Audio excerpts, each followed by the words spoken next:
반갑습니다. 이번에 계율 강의를 맡게 된 동아사 유락성가대학원 대학원장을 맡고 있는 석현이라고 합니다. 반갑습니다. 예, 계율이란 무엇인가에 대해서 이제 강의를 하게 되는데요. 예, 계율이라는 것에 대해서 이렇게 다양하게 설명할 수가 있는데, 저는 저만의 방식으로 또 이렇게 제가불자님들과 함께 공부해 봤으면 하는 생각입니다. 첫 번째, 이제 계율이라는 것은, 계를 받아야 불자가 될 수 있습니다. 우리가 이제 뭐 절에 다니면 이제 불자라고 생각을 할 수가 있는데, 절에 다니면서 불자가 되려면 계율을, 그러니까 3기 5개를 받아야지만이 나는 불자다, 이렇게 이야기할 수가 있습니다. 그 이유는 부처님 당시 때 보면은 부처님께서 처음 성도하시고 난 다음에 부처님께서 어떤 제가불자를 만납니다. 제가불자를 만났을 때 부처님께서 이제 법을 설하시는데, 그 법을 들은 제가불자가 부처님께 귀합니다라고 합니다. 그때는 처음 부처님께 성도하신 지 얼마 되지 않았기 때문에 어떤 계율이라든가 법이라든가 이런 게 그러니까 3기하면 불법성 3보가 되는데, 3보가 다 갖춰지지 않았을 때였습니다. 그때 이제 제가 불자 부처님께 귀합니다, 저는 불자가 되고 싶습니다 라고 이렇게 이야기를 하는데, 부처님께서 말씀하시기를 부처님과, 그러니까 거룩한 부처님과 그리고 거룩한 가르침에 귀하라. 그래서 그때는 출가한 스님들이 없었고 성단이 갖춰지지 않았기 때문에 그때는 이귀라 그래가지고 불과 법에만 귀하는 것으로서 불자가 되었습니다. 그러다가 이제 스님들이 출가를 하고 제가불자들이 3기를 할 때는 그때부터 이제 부처님과 법과 스님께 귀하는 3기로서 불자가 되었습니다. 그리고 그때는 또 5개가 아직 갖추어지지 않았을 때였기 때문에 그때는 3기에게만 해도 불자가 되었고요. 그리고 이제 부처님께서 계속 이제 교화를 하실 때 이제 부처님의 출가 제자들이 많아지고, 그리고 제가불자들이 귀하는 사람들이 많아짐으로 해서 이제 5개를 수지하는 불자들이 나타나게 되는데요. 그때는 지금 이제 계율을 주고 이제 받는 방식이 두 가지가 있습니다. 종타수라 해서 스님에게 3기에게와 5개를 받는 방식이 있고요. 그리고 자서계라 해가지고 스스로가 부처님을 칭견하고 부처님께 법을 듣고 부처님께 스스로 거룩한 부처님과 거룩한 법과 그리고 성가에 귀하겠습니다. 스스로 서원을 세우듯이 스스로가 이제 귀하겠다라는 말을 해서 3기계를 받는 자서계가 있고요. 그리고 아까 말한 것처럼 이제 스님들 앞에서 살도, 음망주 5개를 받는 종타수가 있기도 하지만, 근데 부처님 당시에는 보통 종타수로 5개를 받는 것보다 스스로 우러나는 마음, 그 우러나는 마음으로서 부처님 전에 이 목숨이 다하도록 살생하지 않겠습니다. 이 목숨이 다하도록 훔치지 않겠습니다. 이 목숨이 다하도록 간음하지 않겠습니다. 이 목숨이 다하도록 사음하지 않겠습니다. 그리고 죽을 때까지 술을 먹지 않겠습니다. 이렇게 스스로 그 한의에 복받쳐서 스스로 이렇게 한의심으로서 부처님 전에 이 목숨이 다할 때까지 계율을 지키겠다고 스스로 맹세하고 서약하는 것으로서 5개를 수지하게 되고 그것으로서 불자가 되는 그런 불자들도 있었습니다. 그렇기 때문에 불자가 되는 데는 이제 3기 5개를 받아야지만이 불자가 될 수 있고요. 그리고 불자가 되는 방식 중에 계를 받는 방식이 스님들에게서 3기 5개를 받는 종타수의 방식이 있고, 그 스님이나 부처님 전에 스스로 맹세하는 자서계의 형식으로 5개를 수지하고 3기 5개를 수지하는 형식의 3기 5개가 있습니다. 이것은 스스로의 어떤 부처님의 가르침에 대한 이해와 부처님의 가르침에 대한 이제 충분한 이해가 있을 때 스스로가 부처님의 가르침 외에 내가 더 이상 믿고 의지할 만한 가르침이 없다라는 것을 내가 확실하게 내가 믿음이 이해가 생겼을 때 하는 것이 이제 자석입니다. 오계도 마찬가지로 부처님의 가르침에 대한 이해가 있을 때 부처님의 가르침을 내가 평생 동안 수지하겠다는 의미로 스스로 맹세하는 자석계가 있습니다. 그렇지만 지금 현재는 자석계의 형식보다는 이제 3기 5계를 스님들에게서 수지하는 종타수의 형식을 빌리고 있다라고 말씀을 드릴 수 있겠습니다. 그리고 두 번째는 계율은 우리들의 스승이다라고 말씀드릴 수가 있겠습니다. 계율은 우리의 스승이라는 것은 이것은 부처님께서 마지막에 인멸하실 적에 아난존자에게 해주신 말씀입니다. 아난존자가 저희들이 부처님께서 열반에 드시고 나면 저희들이 누구를 의지해서 스승으로 삼아야 되겠습니까? 라고 했을 때 부처님께서 계율로서 스승을 삼아라 라고 말씀하셨기 때문에 그래서 계율은 스님들에게 있어서도 마찬가지고 제가불자들한테 있어서도 마찬가지로 계율이 우리 생활에서도 마찬가지고 우리 수행에 있어서도 마찬가지고 계율을 의지해서 수행을 해야 되기 때문에 그래서 계율이 저희들의 스승이 된다. 그러니까 제가불자도 올바른 제가 신앙생활을 하려면 계율에 의지해서 신앙생활을 해야 되는 거고 마찬가지로 스님들도 수행을 하려면 계율에 의지해서 수행을 해야지만이 올바른 깨달음에 이를 수 있고 신앙생활이 행복한 신앙생활을 할 수가 있다라는 거죠. 그러니까 올바른 깨달음의 지침도 계율이 되고 우리가 올바른 신앙생활의 행복에 도달하는 방법도 바로 계율의 기준을 해서 계율에 의지해서 신앙생활을 해야 행복한 신앙생활이 될 수 있다. 그렇게 말씀을 드릴 수가 있을 것 같습니다.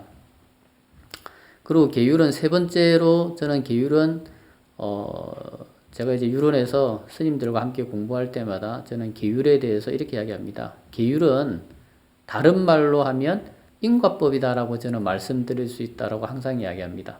계율은 다른 말로 하면 인과법이다. 왜 그러냐면은 3기의계나 그 다음에 5계를 내가 수지해서 지킬 적에 잘 지키고 못 지키고 하는 것은 우리 자신에게 달려있는 거지만 그렇지만 계율을 안 지켰을 때 계율을 어기고 살 때는 그에 대한 과보가 있다라는 거죠. 살생을 하면 살생에 대한 과보가 있는 거고 그 다음에 도둑질하면 도둑질하는데 과보가 있는 거고 엄란한 생활을 하게 되면은 거기에 대한 과보가 있는 거고 이렇게 모든 계율에 대해서는 잘 지키고 못 지키고는 자기의 개인의 어떤 자기 개인의 어떤 삶이지만은 계율을 어겼을 때는 그에 대한 과보가 있다. 그렇기 때문에 계율은 저런 인과법이다라고 말씀을 드립니다. 그러니까 계율을 잘 지키면 좋은 과보가 따르는 거고 계율을 안 지키고 어기게 되면은 그에 대한 상응한 나쁜 악과가 따르게 된다. 이제 그래서 계율은 다른 말로 인과법이다.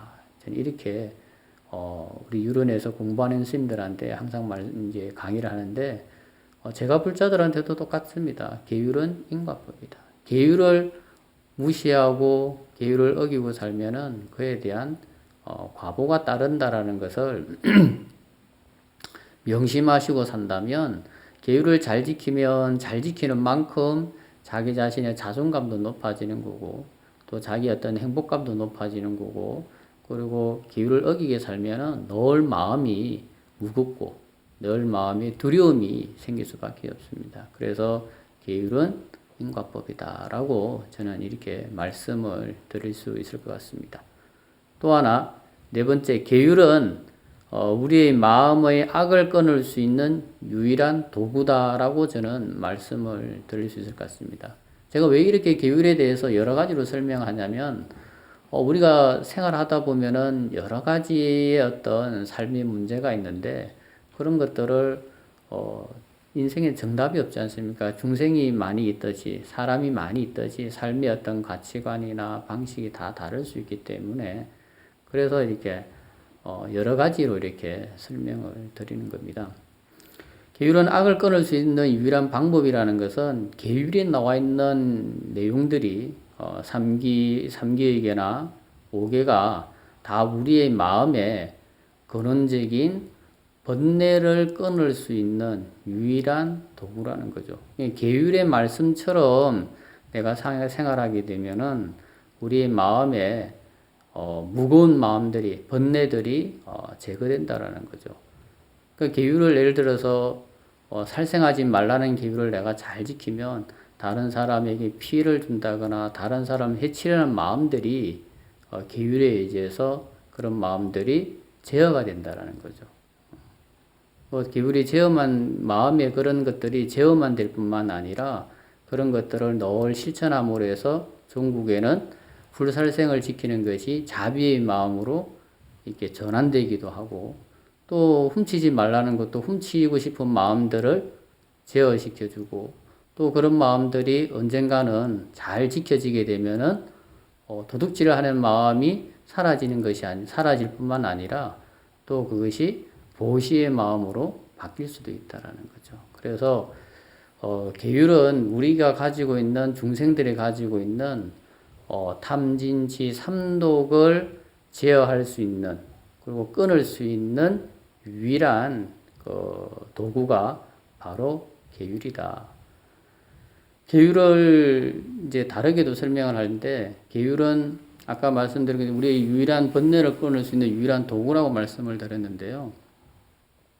계율은 어떤 효과가 있냐면 만약에 농촌에서 크신 분들은 아시겠지만 만약에 벼가 있으면 낫을 들고 벼를 자르려면 어떻게 해야 됩니까? 벼를 손으로 잡고 낫으로 이렇게 벼를 자르게 되는데요. 계라는 것은 뭐냐면 벼를 손으로 꽉 잡아서 흔들리지 않게끔 하고 난 다음에 이 안정되게 했을 때 낫으로 이게 벼를 이게 안전하게 끊을 수 있듯이 계라는 것은 이렇게 벼를 꽉 잡는 그런 기능을 가지고 있습니다. 그러니까 우리 마음의 근원적으로 가지고 있는 탐진치 삼독이 마음대로 움직이지 않게끔 산란한 마음이 되지 않게끔 이렇게 딱 움켜지는 딱 잡게 해주는 그런 기능이 있습니다. 그렇기 때문에 계율을 잘 지키게 되면은 우리가 가지고 있는 탐진치 삼독이라는 것이 잘 제어되고 또 그리고 우리 탐진치 삼독이 잘 제어될 때 수행을 통해서 탐진치 삼독을 제거할 수 있다. 그러니까 계율이 없으면은 우리 탐진치 삼독이라는 것을 이렇게 제어할 수 있는 기능이 없다라고 이렇게 보시면 될 것 같습니다. 또 계율이라는 것은 우리 모든 선의 근본이 된다라고 이렇게 말씀을 드릴 수가 있을 것 같습니다. 왜 계율이 모든 선의 근본이 되냐라고 하냐면 계율에서 이제 스님들이 지키는 계율이 이제 비구 250개와 비구니 348개가 있는데요. 보면은 후대 부처님께서 인멸하실 때 아난존자가 물었을 때 계율을 250개를 다 지켜야 되냐고 했을 때 소소계는 버려도 좋다라는 그런 계목이 있었는데요. 소소계가 뭐냐? 그러니까 예를 들어서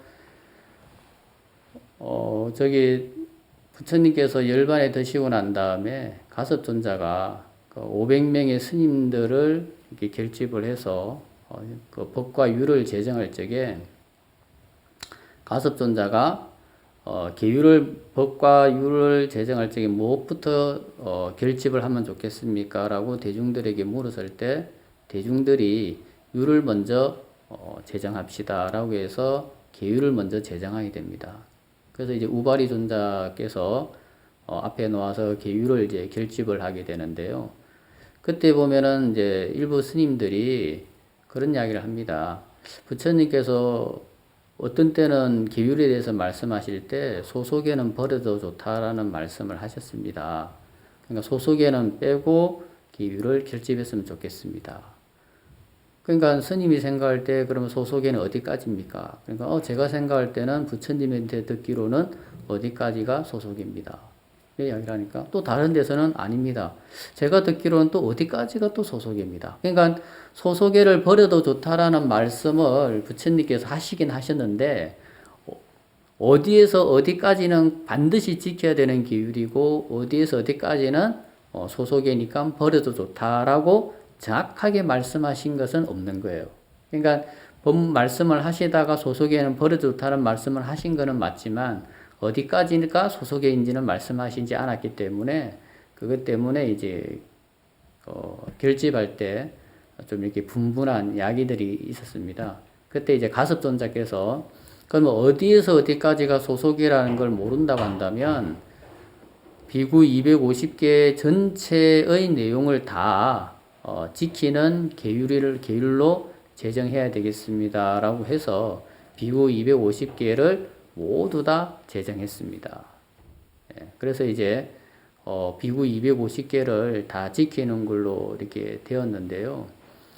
근데 이제 사실 그렇지 않습니까? 부처님의 살아 계실 때와 또 이제 부처님께서 돌아가시고 난 다음에 아무래도 부처님 법이 오래 가면 오래 갈수록 법이 점점 쇠퇴하는 시기가 오거든요. 근데 이제 그 법이 부처님의 법이 쇠퇴라는 것은 뭐냐면 사실은 계율의 쇠퇴거든요. 계율이 쇠퇴하면 불법이 쇠퇴하고 계율이 형성하게 되면 이제 불법이 따라서 형성하게 되는데 이게 계율이 점점 쇠퇴하게 되면 계율에 대한 인식과 의식이 사람들이 희미해지는 거죠. 그렇게 되면은 계율을 지키려는 마음이 자꾸 떨어지게 되고 그러면 소속에는 없애도 된다, 없애자라는 이제 이야기가 나오게 되죠. 그럼 어디까지가 그러면 정말 소속이고 어디까지가 근본계인가라고 했을 때 이게 이제 논란이 많을 수가 있는데 지장 16경에 보면 그런 내용이 있더라고요. 사근본대계라 그래서 살도 음망 이 네 가지는 네 가지 근본 대계다라고 하시면서 이 네 가지 근본 대계를 어기면서 선행을 닦는다고 한다면 그것은 모래로 밥을 하는 것과 같다. 그러니까 네 가지 근본 대계를 어기면서는 어떠한 선행도 닦을 수가 없다. 그리고 어떠한 선근도 닦아지지 않는다라는 내용이 있는 것으로 볼 때 살도 원망이라는 것은 부처님께서 정하신 네 가지 근본 대기라는 거죠. 그러니까 여러분들이 제가불자들이 지키는 살도 원망 이 네 가지가 사실은 근본 대계다. 그러니까 출간 스님들처럼 비구 250개나 비구니 348개까지 다 지킬 필요는 없지만 제가불자라 하더라도 부처님께서 제정하신 계율 중에 네 가지 근본 대계는 반드시 꼭 지켜야 된다라는 거죠. 그래서 이 네 가지 근본 대계를 지키면서 신앙생활을 해야 선행을 선행이 닦아지는 거고 선근 공덕이 닦아지는 거다. 이 네 가지를 어기면서 내가 보시를 한다, 뭐 수행을 한다, 기도를 한다고 하면서 한다 하더라도 이 네 가지를 어기면서 하는 것은 아까 말씀드린 것처럼 모래로 밥을 하는 거와 같다라고 말씀을 드릴 수 있다라는 거죠. 그래서 제가 5개 중에서 술은 이제 근본 대개 들어간 건 아니지만 그렇지만 술 마시지 말라는 것까지 포함해서 제가 5개 이 5개를 반드시 내가 잘 지키면서 내가 신앙생활을 하고 기도하고 수행을 해야지만이 내가 원하는 신앙생활의 목적을 이룰 수 있다. 그렇게 말씀을 드릴 수 있을 것 같습니다. 그래서 이 살도원망주, 그러니까 살도원망 네 가지는 바로 근본 대계다. 이렇게 생각하시고 이것을 어기면서 수행을 한다거나 기도한다거나 공덕을 닦는 것은 모래로 밥을 하는 것과 같다. 이렇게 생각하시면 될 것 같습니다. 그리고 이제 6번째는 계율은 믿음과 공덕의 어머니다. 이렇게 말씀을 드릴 수 있을 것 같습니다. 왜 계율이 믿음과 공덕의 어머니냐라고 하냐면 모든 우리가 이제 불교에 있어서 수행 체계가 개정해 사막으로 이루어져 있는데요. 그러니까 개가 없으면 정도 없고 개가 없으면 해도 없다라는 거죠. 이것은 이제 수행의 측면에서 말씀을 드리는 거고, 믿음이라는 것도 마찬가지입니다. 믿음이라는 것도 그냥 내가 좋아서 믿는 건 그건 일반적인 믿음이지만, 종교적인 신앙의 믿음이라는 것은 부처님께서 제정하신 그 계율을 믿음으로 해서 믿음을 일으켜야지만이 올바른 믿음을 일으킬 수 있다. 올바른 믿음을 일으켜야지만이 삿된 믿음이 되지 않고 올바른 믿음이 될 수 있다. 그냥 올바른 믿음을 갖춘 상태에서 수행이든 기도든 공덕을 닦아야지만이 그 공덕이 올바른 공덕이 될 수 있다. 계율이라는 것이 살생하지 마라, 하지 마라 하니까 하지 않는 걸로만 생각을 하는데, 그것이 아니라 계율이라는 것은 그것을 지켜야지만이 우리가 믿음이 갖추어지는 거고 공덕이 갖추어지는 거고, 그리고 그것이 갖추어져야지만이 올바른 우리가 신앙생활을 할 수 있다. 우리가 계율에 대해서 무시하는 것을, 계율에 대해서 부정을 하게 되면은 그 사람은 올바른 신앙인으로서의 믿음을 갖출 수가 없다라는 것을 명심하시고, 계율이라는 것은 믿음과 모든 공덕의 어머니가 된다, 이렇게 이해해 주시면 좋겠습니다. 그리고 일곱 번째는, 계율이라는 것은 세속의 법은 세상을 평화롭게 하고 계율은 마음의 덕성을 길러준다라고 말씀을 드릴 수 있을 것 같습니다. 왜 그러냐면은, 우리 세상이 평화롭고 아름다우려면 나라에서 정해진 법을 잘 지켜야 사회가 평화롭고 안정이 되겠죠. 그 사회가 안전하냐 안전하지 않냐는 법을 그 나라 국민들의 그 법에 대한 인식이 높느냐 낮느냐, 그리고 그 법을 국민들이 잘 지키느냐 잘 지키지 않냐가 그 나라의 사회 안전하냐 안전하지 않냐의 어떤 기준이 됩니다. 그렇듯이 법은, 세속의 법을 잘 지키면 세상이 평화롭고 안정이 되듯이, 그렇지만 안정이 되고요. 계율을 잘 지키면은 우리의 마음의 덕성을 길러준다. 그 세속의 법이라는 것을 우리가 잘 지키는 것은 잘 지켜야 될 이유도 있지만, 법을 어겼을 때 오는 이제 처벌이 있거든요. 그렇기 때문에 강제적으로 우리가 지킬 수밖에 없는 그런 게 있습니다. 그렇기 때문에 어떤 사회법을 잘 지킬 수밖에 없는 거지만, 그렇지만 제가 5개 같은 3기역이나 제가 5개 같은 경우는 잘 안 지킨다고 해서 그것을 법으로 처벌하지는 않거든요.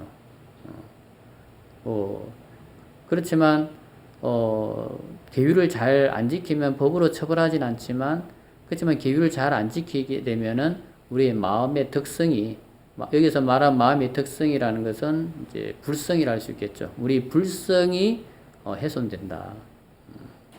그래서 세속의 법은 세상을 평화롭게 하는 것이지만, 계율을 잘 지키면 우리의 불성이 길러진다, 이렇게 말씀을 드릴 수 있을 것 같습니다.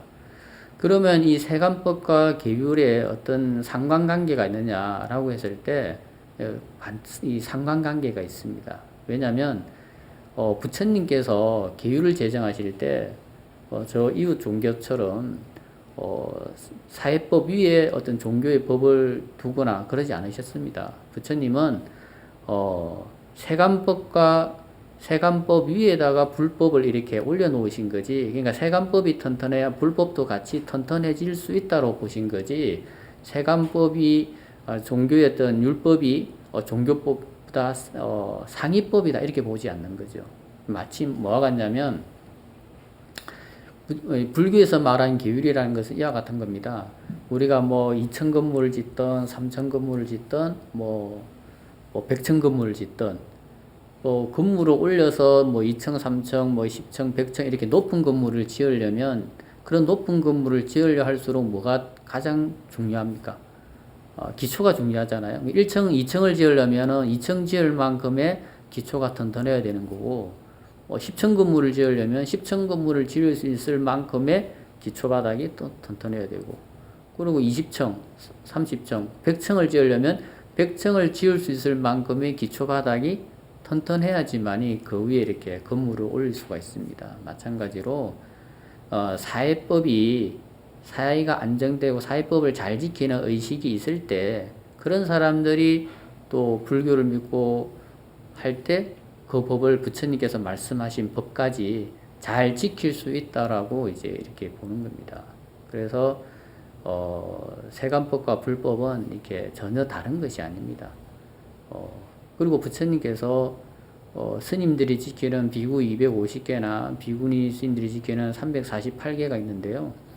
그 중에 계율의 한 70%, 한 80% 이상이 제가자들, 사회의 요청에 의지해서 만들어진 계율이 한 80% 정도 됩니다. 그러니까 한 20% 정도는 그러니까 교단 내에서, 성단 내에서 꼭 필요하기 때문에 만들어진 계율이 한 20%고, 그 다음 한 80%는 사회의 요청에 의지해서, 그러니까 사회법에서 필요하기 때문에 사회에서 요청하는 것을 부처님께서 수용해서 만드신 법이 한 80% 정도 된다라는 거죠. 그것만 보더라도 부처님께서 제정하신 계율이 세간법과 전혀 괴리되어 있다거나 세간법과 전혀 이게 다르지 않다라는 거죠. 그래서 부처님의 계율이라는 것은 세간법과 큰 차이가 없다. 그러니까 사회법을 잘 지키는 사람이 불자가 됐을 때 부처님 계율도 잘 지킬 수 있다라고 본다라는 겁니다. 그래서 부처님 계율을 잘 지키는 사람이 또 반대로 말하면 사회법을 잘 지킬 수가 있는 거죠. 그리고 또 부처님 계율이 살도원망이라는 것을 어기게 되면, 어겼을 때는 불법으로는 처벌을 못하지만, 부처님 법으로는 처벌을 못하지만, 그렇지만 사회법으로는 처벌을 받거든요. 또 사회법으로만 처벌만 받는 것이 아니라 내가 계율을 어기면서 악행을 저지르게 되면은 살아서는 사회법의 어떤 처벌을 받게 되고, 또 죽어서는 그것에 대한 책임, 그 과보를 받게 된다라는 거죠. 그래서 이 계율과 사회법이라는 것은 이렇게 서로 역할 분담이 있다, 이렇게 생각하면 될 것 같아요. 사회법은 사회를 안정시키는 데 필요한 거고, 부처님의 계율은 우리의 마음의 특성, 불성을 기르는데 필요한 법이라는 거죠. 그 공자님께서 하신 말씀 중에도 보면 이런 말이 있더라고요. 법이라는 것은 이게 사회법이라는 것은 사람들이 사회법을 지키는 것은 법이 무섭기 때문에 지키는 거고, 그러니까 법으로서만 국민들을 이게 이제 옛날식으로 말하면은 다스리게 되면은 법은 잘 지키지만 법의 속성이라는 게 강제성에 의해서 지켜지는 것이기 때문에 법은 잘 지키지만 그 사람의 마음에 염치는 없어질 수 있다. 이제 그런 말을 하고, 그리고 또 도덕이라는 것은 뭐냐면, 도덕으로 그 세상을 다스려야 된다고 할 때는 도덕이라는 것은 뭐냐면, 아까 말씀드린 것처럼 우리의 마음속에 가진 염치가 길러진다라는 거죠.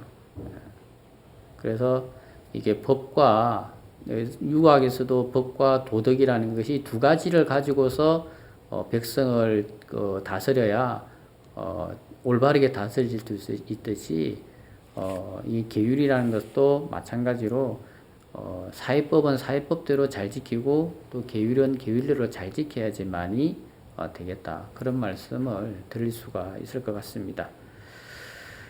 그리고 이제 8번째, 계율은 자신에게는 엄격하고 타인에게는 관용적이어야 된다라고 말씀을 드릴 수 있을 것 같습니다.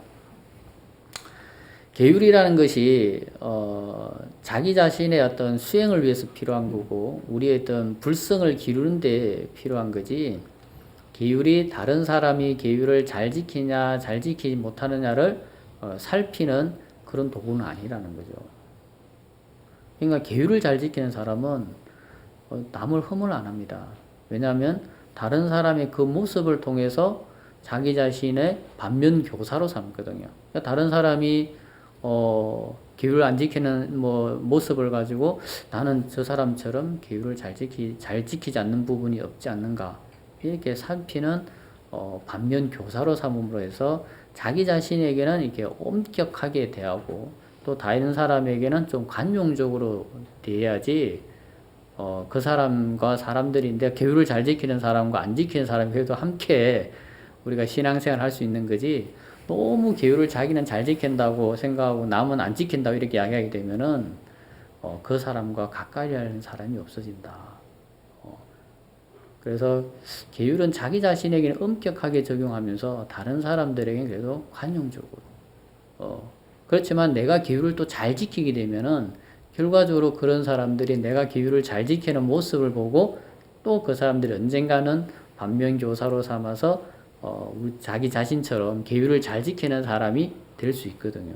그런데 나는 잘 지킨다 해서 저 사람은 못 지킨다고 손가락질 하게 되면은 내가 아무리 잘 지킨다 하더라도 그 사람이 내가 계율을 잘 지키는 모습을 보고 마음에 부끄러운 마음이 일어나서 나도 저 사람처럼 계율을 잘 지켜야 되겠다는 생각이 안 일어난다라는 거예요. 그렇기 때문에 나는 잘 지키더라도 다른 사람이 못 지킨다 해서 손가락질하고 저 사람은 계율을 잘 어긴다, 잘 못 지킨다 이런 말을 하면 안 되고 그 사람들은 관용적이면서도 나 자신의 계율을 더 철저하게 지키게 되면은 그것이 반면교사가 되어서 다른 사람들까지 계율을 잘 지킬 수 있게끔 하는 그런 좋은 영향을 미칠 수 있다. 그래서 내가 계율을 잘 지킨다고 해서 다른 사람을 손가락질하거나 계율을 안 지킨다고 험담을 하거나 뒷담화를 하거나 그래서는 안 된다. 만약에 그렇게 되면은 계율을 잘 지키는 사람, 잘 지킨다고 하는 사람이 계율을 잘 지킨다고 하면서 그렇게 하게 되면 어찌 됩니까? 그 자체도 안 맞는 말이잖아요. 손가락질 한다거나 험담한다고 하거나 이런 것들이 다 사실은 어떻게 보면은 불망언죄에 해당되는 거나 마찬가지거든요. 이게 불망언죄라는 게 꼭 거짓말만 하지 않는 것이 해당되는 거짓말 하지 말라는 것만 아니라 우리가 구업으로서 말로서 짓는 여러 가지 행위들까지 사실은 그 속에 포함되어 있다고 생각하시면 돼요. 그 중에서도 가장 이제 거짓말이 나쁘기 때문에 대표적으로 하나를 취해서 거짓말하지 말라는 거지. 그 속에는 거짓말하지 말라는 말만 있는 것이 아니라 아까 말씀드린 것처럼 다른 사람을 욕하거나 험담하거나 뒷담화하거나 이런 그런 말로서 일으키는 나쁜 행위들이 그 속에 다 포함되어 있다고 생각하시면 돼요. 그러니까 계율을 잘 지키는 사람이 남을 험담한다. 자기는 잘 지킨다고 하지만 결과적으로 불망의계를 어기고 있다는 사실을 망각하게 되는 것과 같은 거죠. 그래서 계율을 잘 지키게 되면은 자기 자신에게는 엄격하게 되면서 결국 다른 사람에게는 이렇게 관용적이고 너그럽게 대할 수밖에 없다. 그리고 또 그렇게 해야지만이 또 안 지키는 사람이 부끄러운 마음을 가지고 잘 지키게 된다. 그런데 안 지키는 사람에게 험담을 하게 되거나 이렇게 하게 되면은 그 사람 마음에 악심이 생겨나서 그런 미운 마음 때문에 계율을 잘 지키는 사람을 더러 미워하게 되고 그런 사람을 가까이 하지 않으려게 되고 그런 사람을 싫어하게 된다고 한다면 안 지키는 것도 안 지키는 것도 큰 과보를 짓고 있는데 또 그런 마음을 안 지키는 사람에게 들게 해서 잘 지키는 사람을 싫어하거나 미워하거나 험담하게 된다면 또 죄를 짓게 하는 결과를 낳기 때문에 그렇기 때문에 계율을 자기 자신은 잘 지키지만 다른 사람은 잘 지킨다, 못 지킨다 이렇게 평하거나 평가해서는 안 된다. 그렇게 말씀을 드릴 수가 있을 것 같습니다. 그리고 또 하나는요, 불교에 있어서 계율이 없으면 불교가 아니다. 이렇게 말씀을 드릴 수가 있을 것 같습니다. 앞에서, 했던 내용 중에서도 이제 그런 내용이 좀 포함되어 있겠지만요, 불교는 계율이 전부입니다. 계율이 없으면, 불교를 할 수 없다. 왜냐하면, 예를 들어서 돌 김용옥 씨 같은 분이 뭐 건강경도 강의하고 불교에 대해서도 잘 알지만 그 사람이 불자를 할 수 없잖아요. 개유리 불교에 대해서 잘 안다고 해서 그 사람을 우리가 불자다 말할 수는 없어요. 왜? 그 사람이 3기계나 5계를 받은 사람이 아니기 때문에. 그 사람이 말하는 것은 지식적인 불교이지 종교적으로서의 불교는 아니라는 거죠. 그래서 계율이 없으면 바로 불교가 없는 거나 마찬가지다. 부처님이 경전을 알고 그 사람이 아무리 뭐 부처님처럼 설명을 잘한다 하더라도 그 사람이 계율을 받지 않은 사람이라면 불자가 아닌 거고, 불자가 아닌 말은 아닌 사람이 하는 불교는 그 사람 우리가 지식으로는 들을 수 있겠지만 그것을 부처님의 가르침으로서 중과할 수 있는 가르침으로 우리가 들을 수는 없다. 그래서 계율을 받지 않은 사람이 하는 불교는 그 사람이 지식으로서 말하는 거고, 계율을 받은 사람이 말하는 불교가 그 진정한 불교다. 그리고 불교가 없으면, 계율이 없으면 불교가 없다라고 말씀을 드릴 수 있는 거는, 우리가 스님이든 제가 불자든 다 앞에서도 말씀드린 것처럼 계율을 받아야 불자가 되는 거예요. 불자가 있어야 불교가 있는 거고, 스님이 있어야 불교가 있는 겁니다. 스님이 없는 법당, 스님이 없는 절, 그게 불교는 아니잖아요. 법당에 스님이 있어야 되는 거고, 그죠? 스님이 불교를 말해야 되는 거잖아요. 그러면은 계율에서 스님이 나오고, 계율에서 제가 불자가 나오고, 그렇기 때문에 계율이 없으면 불교라 말할 수 없다. 이제 저는 이제 그렇게 생각합니다. 계율이 있어야지만이 불교가 있다. 계율이 없으면 불교가 없다.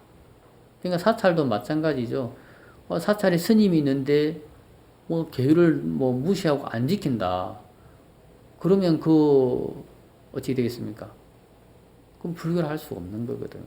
그러니까 스님이 모양만 갖췄다 스님이 아니라 계를 받아서 계율을 지키기 때문에 스님인 거고, 제가 불자도 절에만 다닌다고 해서 불자가 아니라 3기에게나 5계를 받아서 지킬 때 그 사람이 진정한 불자라는 거죠. 그러니까 불자가 있고 스님이 있어야 불교가 존재하듯이 계율이 없으면 불교가 없다. 그렇게 말씀을 드릴 수가 있을 것 같습니다. 그리고 마지막 10번째, 마지막이 부처님의 계율은 신 중심이 아니고 인간 중심이다. 이렇게 말씀을 드리겠습니다. 저 이웃 종교에서는 제1계가 나 아닌 다른 신을 믿지 말라는 계율인데, 율법인데, 그는 뭡니까? 거기서의 계율은 인간이 중심이 된 계율이 아니고 신 중심의 계율이거든요. 그러니까 신 중심의 계율과 인간 중심의 계율이 어떤 차이가 있느냐? 인간 중심의 계율인 불교는 제일 첫 번째가 뭡니까? 살생하지 말라지 않습니까? 그죠? 불살생. 그러니까 이게 모든 계율에서 제1계, 제일 첫 번째 계율이 가장 어떤 상징성을 가지고 있습니다. 그러니까 대성계에서 제1계가 불살생이지 않습니까? 살생하지 말라. 그러니까 살생하는 행위를 하지 말라. 그러니까 살생하는 행위라는 것은 그 속에 여러 가지가 있겠죠. 폭행, 구타, 사람을 상해를 입힌다든가 이런 여러 가지. 다른 사람의 생명을 위협하거나 해치거나 하는 모든 행위들이 사실은 불살생계에 해당이 되죠. 그러니까 불살생계는 뭡니까? 인간 중심의 불교로 했지 않습니까? 관계 속에서 만들어진 계율이라는 거죠. 나와 여러분 사이에 만들어진 계율이 불살생입니다. 나와 신하고의 관계에서는 불살생이라는 것이 성립이 안 돼요. 사람이 신을 어떤 눈에 보이지 않는 존재를 죽일 수 있는 방법이 없습니다. 그렇지만 나와 여러분들 사이에서는 내가 여러분들을 다치게 할 수도 있고 상해를 입힐 수도 있고 여러분들이 나를 다치게 할 수도 있고 상해를 입힐 수가 있거든요. 그러니까 그런 것이 안 생기게끔 만드는 계율이 뭡니까? 불살생계 아닙니까? 그러니까 이건 뭡니까? 사람과 사람, 사람과 동물. 그러니까 살아있는 모든 존재들 간에 서로 간에 지켜야 되는 계율이 불살생계다라는 거죠. 만약에 모든 살아있는 존재들이 서로의 행복을 서로 행복하기를 바라고 서로를 해치지 않기를 바라는 이 계율을 지킨다고 한다면 우리가 사는 사회가 얼마나 행복하고 안전한 사회가 되겠습니까? 그러니까 살생하지 말라는 것은 사람과 사람 사이에서 지켜야 될 윤리 도덕이라는 거죠. 사람과 신하고의 관계에서 만들어진 계율이 아니라 사람과 사람 사이에서 지켜야 되는 윤리 도덕이다. 그래서 불교의 계율은 인간 중심의 계율이고 신 중심의 계율이 아니다. 그러니까 부처님께서 이런 계율을 제정하신 것은 사회법에서도 다른 사람의 생명을 해치는 것을 금하고 있기 때문에 그것을 부처님 불교에서도 받아들여서 이 살생하지 말라라는 계율을 어떻게 보면 만드시게 된 거죠. 그러니까 이것을 지킴으로 해서 뭡니까? 사람과 사람 사이에 공존과 공생 그리고 행복이 유지될 수 있다. 그렇게 말씀을 드릴 수가 있을 것 같습니다. 그래서 계율은 신중심이 아니고 철저한 인간 중심의 가르침이다. 이렇게 말씀을 드리고요. 그리고 두 번째 이제 말씀을 드릴 것은 뭐냐면 대성계와 소성계의 차이점에 대해서 잠깐 말씀을 드리겠습니다. 계율은 크게 나누면 이제 대성계와 이제 소성계가 있는데요. 제가 불자들이 받는 5계나 그리고 삼위십계나 또 대성보살계, 그러니까 10중대계, 48경구제라든가 이런 것은 제1계가 불살생계가 제1계가 되어 있고요. 스님들이 받는 이제 성문계 비구 250개, 비구니 348개는 제1계가 불음계가 제1계로 되어 있습니다. 그래서 이제 아까 이제 말씀드린 게 제1계가 그 표방하는 어떤 것이 가장 중요하다라고 말씀을 드렸는데요. 그러니까 대성계에서는 제1계가 불살생계이고 스님들이 지키는 제1계는 이제 불음계입니다. 그러면 아까 말씀드렸지 않습니까? 사근본 대결에서 살도 망은 이것을 네 가지가 다 중요하지만 그 상황에서 어떤 이제 제1계가 정해지다 보니까 대성계에서는 제1계가 불살생계가 된 거고 스님들이 지키는 제1계는 이제 불음계가 된 겁니다. 그러니까 제1계가 불살생계인 것은 아까 말씀드린 것처럼 인간 중심의 가르침이기 때문에 신 중심의 기율이 아니고 인간 중심의 기율이고 인간 중심이 사람과 사람 사이에서 살아가는데 제일 중요한 것은 서로를 해치지 않는 거예요. 그러니까 서로를 해치지 않는 게 중요한 거죠. 그래서 불교가 자비 종교라는 것은 제1계가 불살생계이기 때문에 자비를 표방하기 때문에 불교를 이제 자비 종교라고 하는 겁니다. 그래서 대성계는 제1계가 불살생계이고요. 소성계에서는 제1계가 불음계인 이유는 많은 스님들이 무리지어서 함께 생활하는 수행 공동체에 있어서 가장 중요한 것은 청정성입니다. 그러니까 그 교단이, 그 성가가, 그 성단이 얼마나 청정하냐. 만약에 청정하지 못하다고 한다면 어떤 제가불자들이, 어떤 불자들이 그 단체에 시주하고 보시하겠습니까? 그 단체가 청정하고 깨끗하다는 믿음이 있기 때문에 보시하고 시주하는 거 아니겠습니까? 그죠? 그래서 많은 스님들이 함께 생활하는 데 있어서 청정성이 중요하다. 만약에 서로 남색을 한다거나 서로 여색을 한다거나 이런 문제가 생기면은 그 교단이 청정성이 훼손되고 청정성이 훼손되게 되면은 그 교단의 존재의 의미가 없어질 수 있기 때문에 그래서 청정성을 위해서 그러니까 많은 사람들이 함께 생활하면 청정성이 가장 중요하다는 거죠.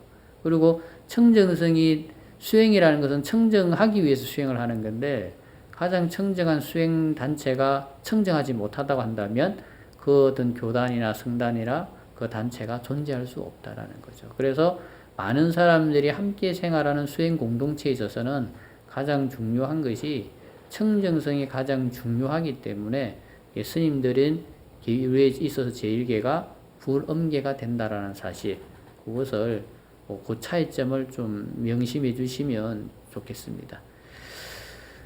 예, 세 번째로 이제 말씀드릴 거는 이제 다음 시간에 이제 관계된 거를 미리 간략하게 언급을 드리는 건데요. 각 계율에 대한 계목에 대해서 간략하게 말씀을 드리겠습니다.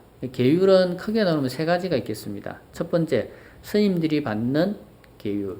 그러니까 삼위십계라든가 비구 250개라든가 비구니 348개 이런 스님들이 받는 계율. 두 번째는 제가자들이 받는 계율. 뭐 삼기오계, 제가오계, 팔관제계 같은 거 이런 거 제가자들이 받는 계율. 그리고 세 번째는 제가자와 출가자들이 모두 받을 수 있는 계율이 있습니다. 그것이 뭐냐면 보살계입니다.